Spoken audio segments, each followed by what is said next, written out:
అందరూ ఎంతో ఆసక్తిగా ఎదురుచూసిన వార్షికోత్సవం కైలాష్ క్యూలో మొదట నిలబడి మొదటి ప్యాకెట్ అందుకోవడంతో ప్రారంభమైంది.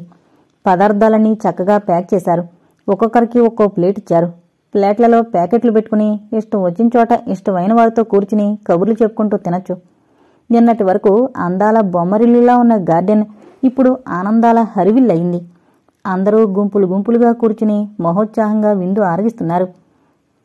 ప్రతి సంవత్సరం వార్షికోత్సవం జరుగుతూనే ఉంది. అయినా ఈనాటి విందు ఏర్పాట్లు అందర్నీ అమితంగా ఆకర్షించాయి. ఏ గుంపు వద్ద కాసేపు నిలబడ్డా అందరూ ఎంతగా సంతోషిస్తున్నారో తెలుస్తోంది. ఏ నోట ఏ చోట విన్నా పొగడతలే.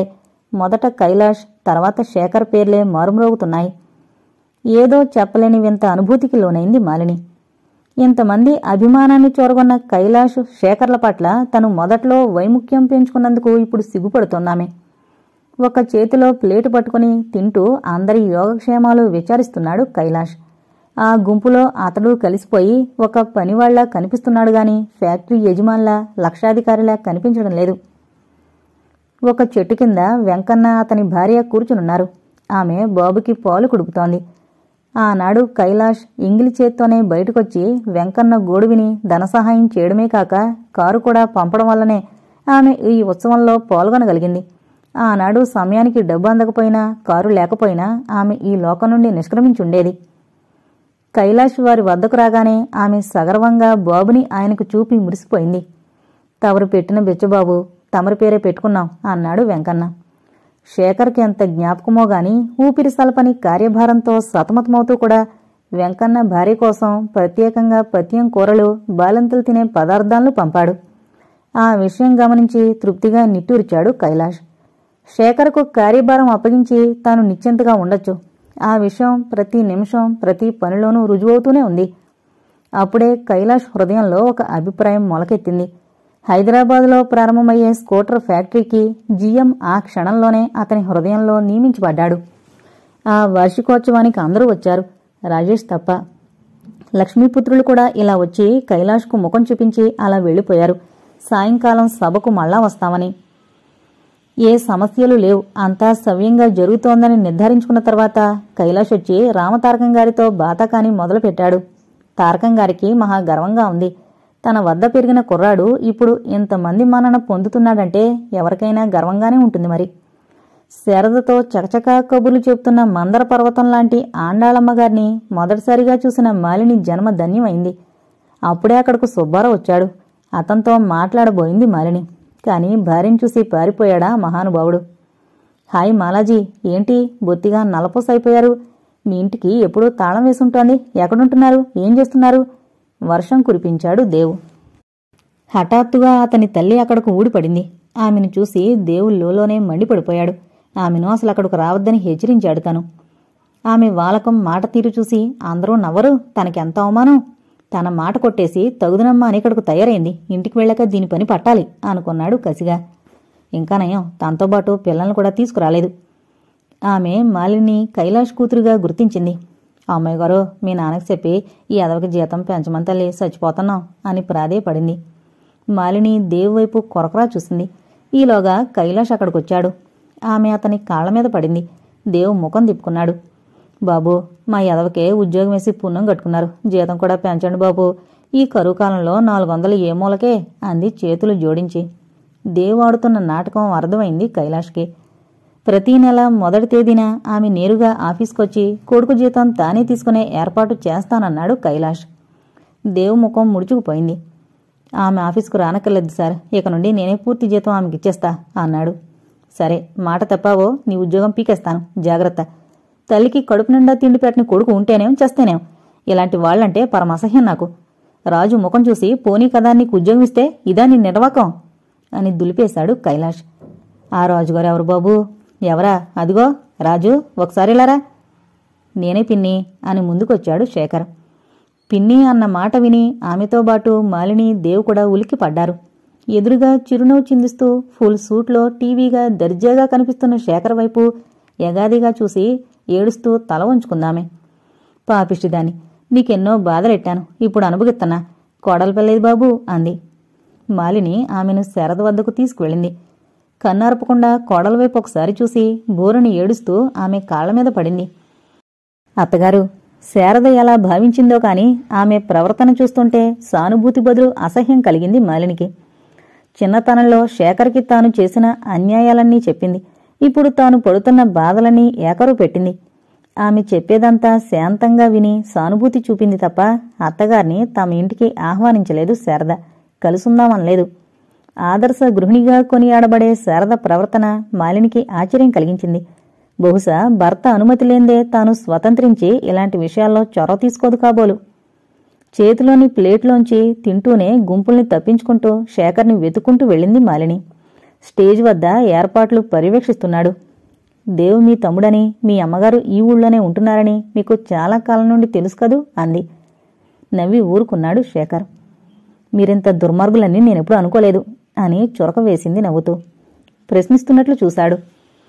మంచివాడు అనిపించుకోవడానికి సదా ప్రయత్నించే మీరు మీ తల్లి, తమ్ముళ్ళు, చెల్లాయిలు ఈ ఊళ్ళోనే ఉన్నారని తెలుసు కూడా వాళ్ళందర్నీ మీ ఇంట్లోనే పెట్టుకోవడం మానేసి మీ ఉనికే వాళ్లకు తెలియకుండా వాళ్ళని దూరంగా ఉంచడం ఘోరం కదూ.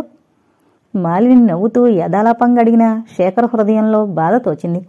ఒక క్షణంలో అతని ముఖంలోని దరహాసం మాయమై గాంభీర్యత చోటు చేసుకుంది. మా కుటుంబ విషయాలు మీకెందుకు అన్నాడు కాస్త కరుకుగానే. మనస్తత్వాలు పరిశీలించడానికి టక్కుని చెప్పి పొక్కుని నవ్వింది మాలిని. శారదక్క కూడా ముక్కు ముఖం తెలియని లక్ష్మీదేవమ్మ గారిని అత్తగారు అని పిలిచి గౌరవిస్తోంది. మరి నిజంగా అత్తగారైన ఈమెను ఇంటికే ఆహ్వానించలేదు. ఎందుకీ తేడా? ఈమె వాలకం, మాట తీరు కూలి మనిషిలా ఉంటాయనే కదా ఈ తేలిక భావం. అదీకాక శారదక్కను క్షమించలేని ఆమె తల్లిదండ్రులు నిందించిన మీరు మీ తల్లిని క్షమించలేకపోతున్నారేం? ఇష్టం వచ్చినట్టు బాణాలు వదిలింది మాలిని. అతని ముఖం జేవురించింది. జీవితంలో ఎప్పుడూ అంత సూటి ఘాటు ప్రశ్నల్ని ఎదుర్కోలేదతను. తాను హద్దు మీరినట్టు గ్రహించింది మాలిని. అతని ముఖం చూసి భయపడింది కూడా. సారీ సార్ అంది తల వంచుకొని. శేఖర్ అంతలోనే నవ్వేశాడు. ఆమెను క్షమించలేక కాదు, పగ తీర్చుకుందామని కాదు. ముందు జాగ్రత్త. ప్రవాహంలో కొట్టుకుపోతున్న వాణ్ణి రక్షించబోయేవాడు మొదట తాను మునిగిపోకుండా జాగ్రత్త పడాలి. లేకపోతే ఇద్దరూ మునిగిపోతారు. నేను వాళ్లకు చేయగల సాయం ఆమె కొడుకు ఉద్యోగం ఇప్పించడం వరకే.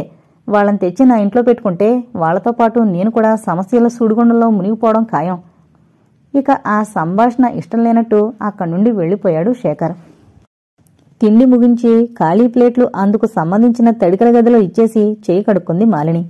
చుట్టూ చూసి మళ్లీ శారదన్న చోటుకొచ్చింది. అప్పుడు ఆమెతో చిరంజీవి భార్య నాంచారమ్మ మాట్లాడుతోంది. అబ్బా, చాలా గొప్పగా ఉందండి ఈ స్వీటు. వెజిటేబుల్ పలావులో కూడా జీడిపప్పు దండిగానే వేశారండి. ఎంత ఖర్చు అయి ఉంటుందో. ఇలాంటివి మన ఇళ్లలో చేసుకుని తినగలమా చెప్పండి అన్నట్లు మీ పుట్టింటి నుండి ఉత్తరాలు వస్తున్నాయా? అసలు వాళ్ళెక్కడున్నారో తెలీదు. ఎన్ని ఉత్తరాలు రాసినా జవాబు లేదు. కొన్ని ఉత్తరాలు తిరిగొచ్చేసాయి కూడా అంది శారద బాధగా. అయ్యో, మీకు తెలీదా? మీ నాన్నగారు మా వారికి హైదరాబాద్లో కనిపించారట ఒకసారి. మీ కుటుంబం గురించి మా వారికి బాగా తెలుసు. ఆయనది రాజమండ్రే. మీరు లేచిపోయిన మీ పెళ్ళయ్యాక మీ నాన్నగారు రాజమండ్రిలోని ఇల్లమ్మేసి రాత్రికి రాత్రి ఎవరితోనూ చెప్పకుండా హైదరాబాద్ వెళ్లిపోయారట. అక్కడ మీ బాబాయ్ ఉంటున్నారట కదా. మీ నాన్నగారు కూడా వాళ్ళింట్లోనే మరో పోర్షన్లో ఉంటున్నారట. ఉండండి, ఆయన పిలుచుకొస్తా అంటూ భర్తను వెతుక్కుంటూ వెళ్ళిందామె. తల్లిదండ్రుల ఆచూకీ తెలిసినందుకు పట్టరాని ఆనందం ఒకవైపు, ఎప్పటికైనా వారి మనసు మారిందో లేదోనన్న దిగులు మరోవైపు శారదను ఉకిరిబికిరి చేశాయి. మీ నాన్నగారి ఫోటో వివరాలు ఇవ్వక హైదరాబాద్లో నా స్నేహితులున్నారు, వాళ్ళకి ఉత్తరం రాస్తాను అంది మాలిని. ఈలోగా భర్తతో నాంచారం వచ్చింది. భార్య చెప్పిన విషయాలే ఆయన చెప్పాడు. తాను మళ్ళా అక్కడికి వెళితే తప్పకుండా ఆయన మనోభావాలు తెలుసుకుని మీకు చెబుతాను అని హామీ ఇచ్చాడు. తర్వాత మాలిన్ని పక్కకు రమ్మని సైగ చేసి జరిగిన సంఘటనలో తన తప్పేమీ లేదని, సంతకం చేసున్న చెక్కు రాజేష్ తనకిచ్చి మార్చుకురమ్మంటే సరేనని బ్యాంకుకు వెళ్లానని, దానిలో మోసం ఉందని తెలిస్తే వెళ్లేవాణ్ణి కానని శేఖర్తో చెప్పే ధైర్యం లేక మాలినికి చెప్పాడు. తన నిర్దోషిత్వం నిరూపించుకోవడానికి అతడు పడుతున్న ఆరాటం చూసి నవ్వుకుంది మాలిని. నాకు చెప్పడం ఎందుకు, కైలాష్ గారికి చెప్పుకోండి అంది. కొద్ది దూరంలో పిల్లలంతా కోలాహలంగా ఆడుకుంటున్నారు. వారితో పాటు చిన్నపిల్లలా ఆడుకుంటోంది లత పరిసరాల్ని విస్మరించి. నిజానికి సర్వ ప్రపంచాన్ని మరిచిపోయిందామె. రాజా, రవి కూడా పరిశుభ్రంగా కనిపిస్తున్నారు. చక్కగా ఆడుకుంటున్నారు. ఆనందం ఆవేశించినట్టు, ప్రపంచంలోని ఆనందమంతా ఆమెలోనే నిక్షిప్తమైనట్టు, ఈ రోజు తప్పితే ఇంకా అనుభవించలేనట్టు లత కేరింతలు కొడుతోంది. పిల్లలతో పాటు పరిగెత్తుతోంది, అరుస్తోంది, పిల్లల్ని ఎత్తుకుంటోంది, ముద్దులు కురిపిస్తోంది, తమకంగా ఆర్తిగా తనలో తానే మాట్లాడుకుంటోంది. ఈవిడకు పిచ్చి పట్టలేదు కదా అనుకుంది మాలిని. అప్పుడే అక్కడికొచ్చిన శారద కూడా లత ప్రవర్తన చూసి ఆశ్చర్యపోయింది. రాత్రి తమింటికొచ్చిన లతకు ఈ లతకు ఎంత వ్యత్యాసం, ఇంతలో ఎంత మార్పు! భర్త ఉద్యోగం ఊడి జైలుపాలు కాబోతున్నందుకు కాబోలు ఆమెకంత ఆనందం. వెటకారంగా అంది మాలిని. తర్వాత శారద ముఖం చూసి మాట జారినందుకు నొచ్చుకుంది. సభ ప్రారంభమైంది. మొదట ఫ్యాక్టరీ పుట్టు పూర్వోత్తరాలు, సాధించిన ప్రగతంతా వివరించాడు జీఎం. తర్వాత కైలాష్ ఉపన్యాసం. సకల సౌకర్యాలు అమరుతున్న రోగికి ఆసుపత్రిలో హాయిగా ఉండదు. ఏ సౌకర్యమూ లేకపోయినా ఇంట్లో ఉండడానికే ఇష్టపడతాడు రోగి. ఎందువల్ల? డబ్బు వెదజల్లితే ఆసుపత్రిలో లభిస్తుంది సేవ, అది ధనబంధం. ఇంట్లో అయితే నిస్వార్థ సేవ, ప్రేమాభిమానాలు లభిస్తాయి, ఇది అనుబంధం. నిజానికి ఏ సంస్థనైనా నడిపించవలసింది ధనబంధం మాత్రమే కాదు, అనుబంధం కూడా కావాలి. ఈ అనుబంధమే మన సంస్థను ఇంతవరకు నడిపింది, ఇక ముందు నడిపిస్తుంది. చప్పట్లు మారుమ్రోగాయి. సద్దుమణిగాక కొద్ది రోజులుగా మీకు పరిచయం లేని కొత్త వ్యక్తులు కొందరు మన ఆఫీసులో, ఫ్యాక్టరీలో తిరుగుతూ ఉండడం, మీరు చేసే పనితీరును పరిశీలించడం మీరు గమనించే ఉంటారు. వాళ్ళు ఒక యూనివర్సిటీకి చెందిన వ్యాపార నిర్వహణా శాస్త్ర అధ్యాపకులు. మన కంపెనీలో అత్యుత్తమంగా, అతి సమర్థవంతంగా పనిచేసే వర్కర్లను, ఉద్యోగులను ఎన్నిక చేయడానికి వాళ్ళొచ్చారు. ఈ ఎన్నిక పక్షపాత రహితంగా జరగాలనే ఉద్దేశంతో ఈ ప్రాంతానికి చెందని కొత్తవారిని జడ్జీలుగా నియమించాం. ఇదంతా ఎందుకు అని అనుకుంటున్నారు కదూ అని అడిగాడు. సభికులంతా ఆలోచనలో పడ్డారు. బహుమతులో, సర్టిఫికెట్లో ఇస్తారు కాబోలు అనుకున్నారంతా. మీరంతా ఉద్యోగం చేసేది ఎందుకోసం? కేవలం మీకోసమే కాకుండా మీ బిడ్డల భవిష్యత్తు కోసం కూడా. చాలా కుటుంబాల్లో బిడ్డల చదువు కోసం, భవిష్యత్తు కోసం ఎక్కువ డబ్బు ఖర్చు పెట్టలేని పరిస్థితి ఉందని నాకు తెలుసు. అందువల్ల ఉపన్యాసం ఆపి చుట్టూ చూశాడు కైలాష్. అందువల్ల అందరూ ఉత్కంఠగా కైలాష్ వైపు చూశారు. అంతటా నిశ్శబ్దం. అందువల్ల ఈ సంవత్సరం నుండి ప్రతి కేడర్లోనూ అతి సమర్థుని నిష్పక్షపాతంగా ఎన్నిక చేసి అతని కుటుంబంలోని ఒక బిడ్డ ఎక్కడా పరీక్ష తప్పకుండా ఎంతవరకు చదవగలిగితే అంతవరకు కంపెనీ ఖర్చు మీద చదువు చెప్పించడానికి నిర్ణయించడం అయింది. కుర్రవాడు ఎప్పుడైనా పరీక్ష తప్పితే మాత్రం అప్పటి నుండి సహాయం రద్దు అవుతుంది. ఎవరూ ఊహించని ఈ ప్రకటన ఉత్సాహాతిరేకం కలిగించింది అందరికీ. చేతులు విరిగేటట్టు అందరూ చప్పట్లు కొట్టారు. మీ పిల్లల భవిష్యత్తు కోసమైనా మీరు ఒకరితోకరు పోటీపడి మరింత సమర్థవంతంగా పనిచేస్తారని ఆశిస్తున్నాను. నిజానికి నాకెంత మంచి సలహా ఇచ్చినందుకు మనమంతా రాజశేఖరం గారికి కృతజ్ఞతలు చెప్పుకోవాలి అన్నాడు కైలాష్. మళ్లీ చప్పట్లు. యూనివర్సిటీ అధ్యాపకులు మీకు తెలియకుండానే మీకు చిన్న చిన్న పరీక్షలు పెట్టారు. మీ పనితీరును మదింపు చేశారు. వారి సలహా ప్రకారం వీరిని ఉత్తములుగా నిర్ణయించడం జరిగింది అంటూ జేబులోంచి ఒక లిస్టు తీశాడు కైలాష్. పెళ్లికాని వారి సంగతేమిటి అని అరిచాడు దేవ్. పెళ్లైనా ఇంకా పిల్లలు పుట్టిన వారి సంగతేమిటి అని మరొకరు. సభికులంతా గుల్లుమన్నారు. అలాంటి వారిని ఎవరైనా ఎన్నుకోవడం జరిగితే వారికి పిల్లలు పుట్టాకనే ఈ సౌకర్యం లభిస్తుంది, లేదా వారికి ఇష్టలైన బంధువులు ఎవరికైనా ఈ సౌకర్యం బదిలీ చేస్తాం అంటూ లిస్టు చదివాడు కైలాష్. ఆ జాబితాలో చలమయ్య, సరళ ఇంకా ఇతరుల పేర్లున్నాయి గాని అందరూ ఎదురు చూసిన శేఖర్ పేరు మాత్రం లేదు. సభ్యులంతా ఆశ్చర్యపోయారు.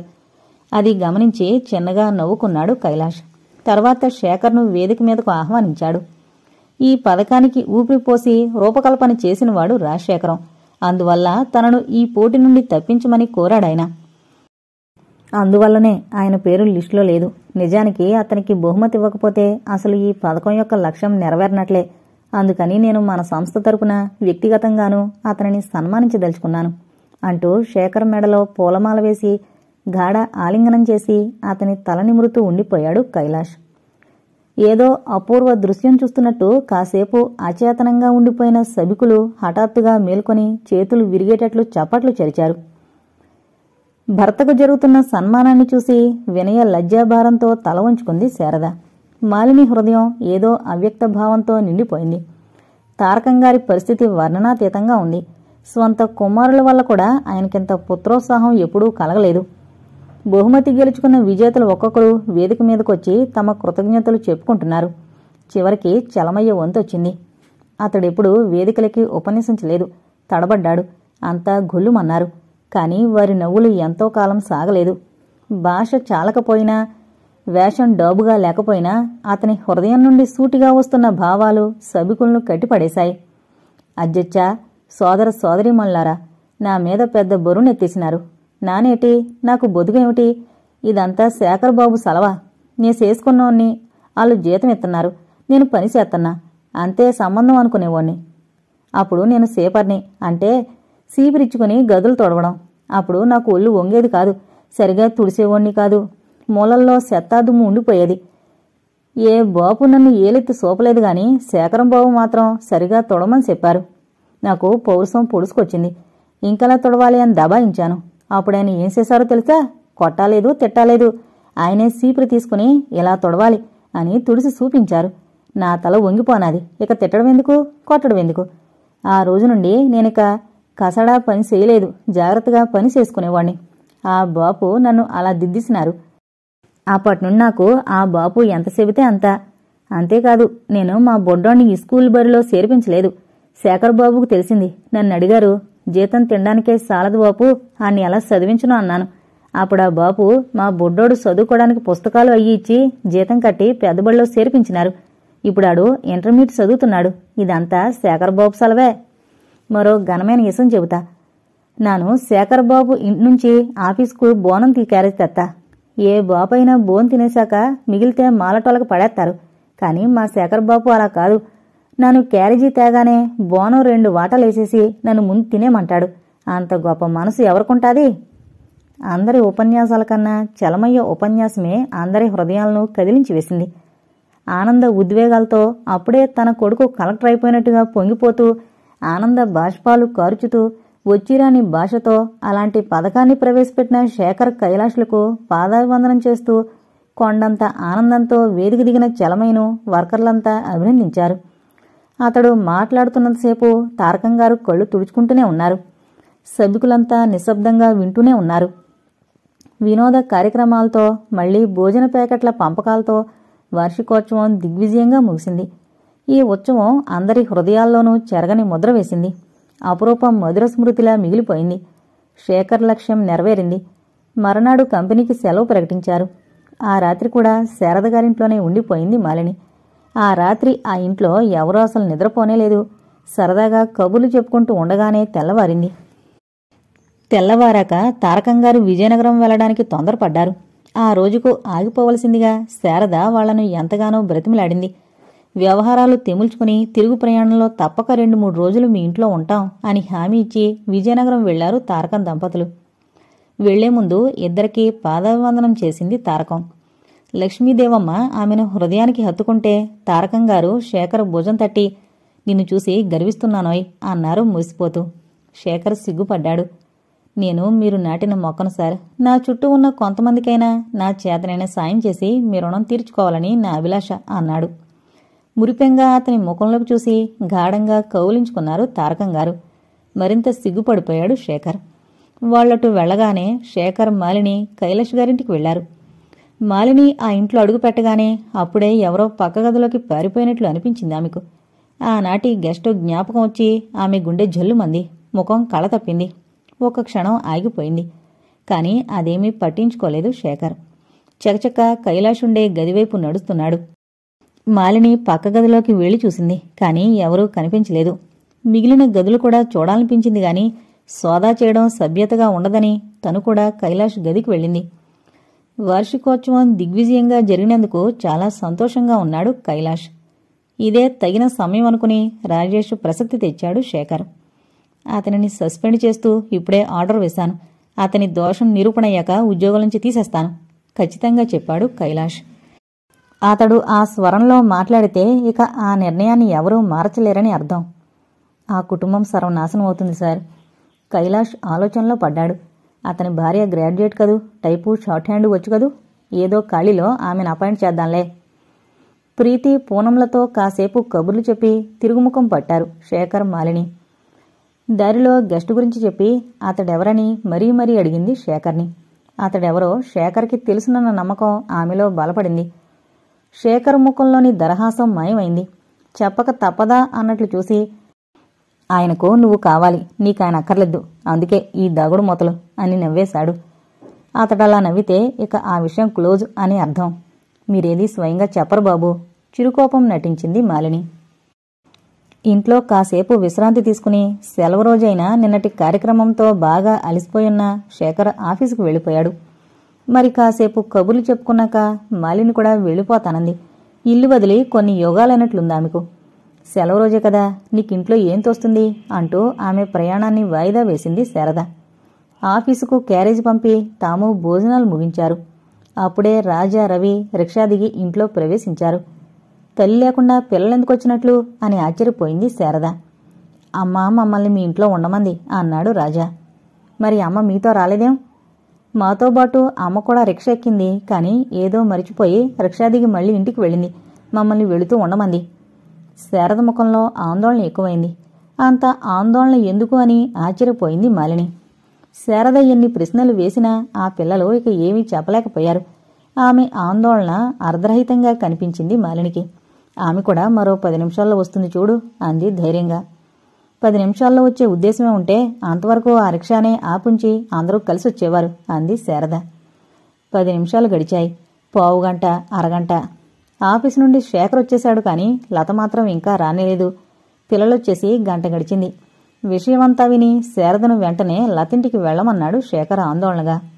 మిన్ను విరిగి మీద పడినా చలించిన శేఖర్ ఇంత చిన్న విషయానికి అంతగా ఆందోళన చెందడం వింతగా తోచింది మాలినికి. మీది మరీ చేదస్తాం, ఆమె గారి మేకప్ ఇంకా పూర్తయి ఉండదు అని నవ్వేసింది మాలిని. షటప్, సమయం సందర్భం తెలియకుండా నవ్వకు గర్జించాడు శేఖర్. మాలిని వెంటనే నోరు మూసుకుంది. కానీ అతనికి అంత కోపం ఎందుకొచ్చిందో ఆమెకు అర్థం కాలేదు. మారు మాట్లాడకుండా మాలిని, శారద రిక్షాలో లతింటికి వెళ్లారు. ఆ ఇంటికి తాళం వేసుంది. నేను చెప్పలేదాక, ఆమె మన ఇంటికి బయలుదేరుంటుంది, మధ్యలో మనం మిస్ అయి ఉంటాం అంది మాలిని. అయినా శారదకు ఊరట కలగలేదు.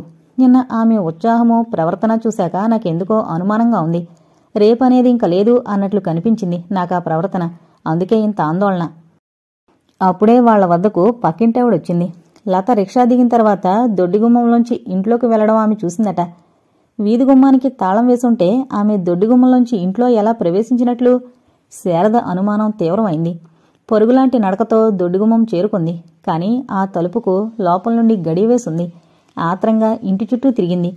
కిటికీ సందుల్లోంచి చూడడం సాధ్యమవుతుందేమోనని ప్రయత్నించింది. ఆమె ప్రయత్నం వృధాగా పోలేదు.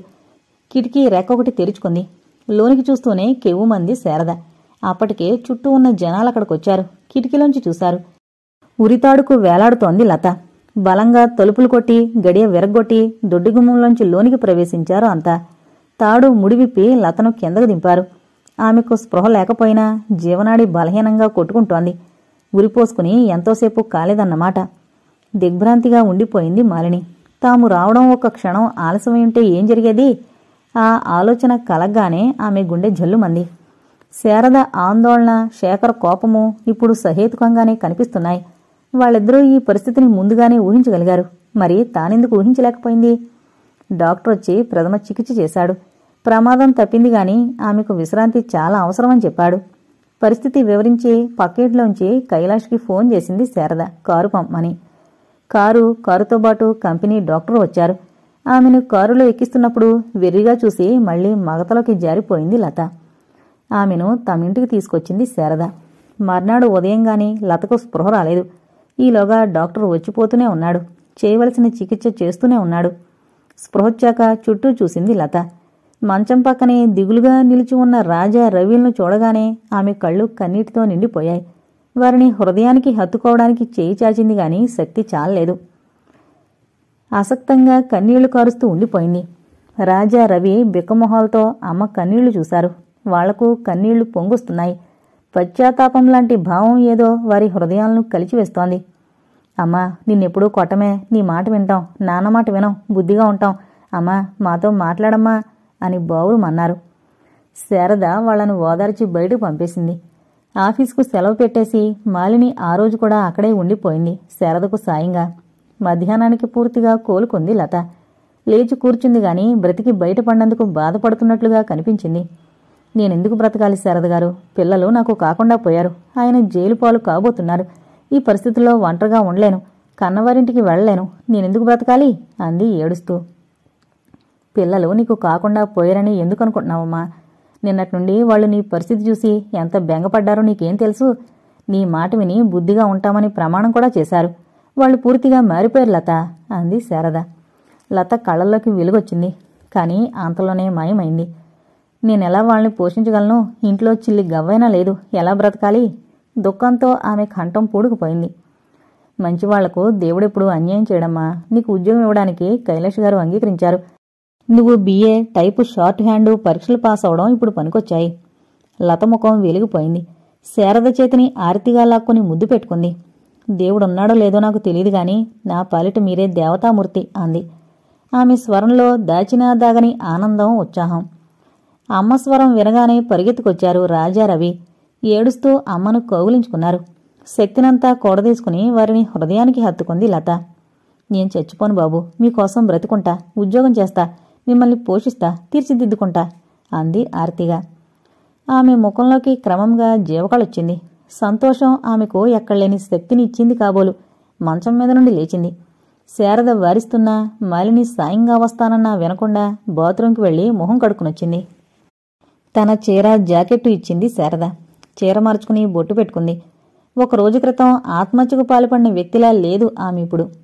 నాకు నూతన జీవితం ప్రసాదించారు శారద గారు. అందుకు జ్ఞాపక చిహ్నంగా ఈ చీర జాకెట్టు నేను తీసుకుంటున్నా. పదండి బాబులు, మన ఇంటికి పోదాం అంది.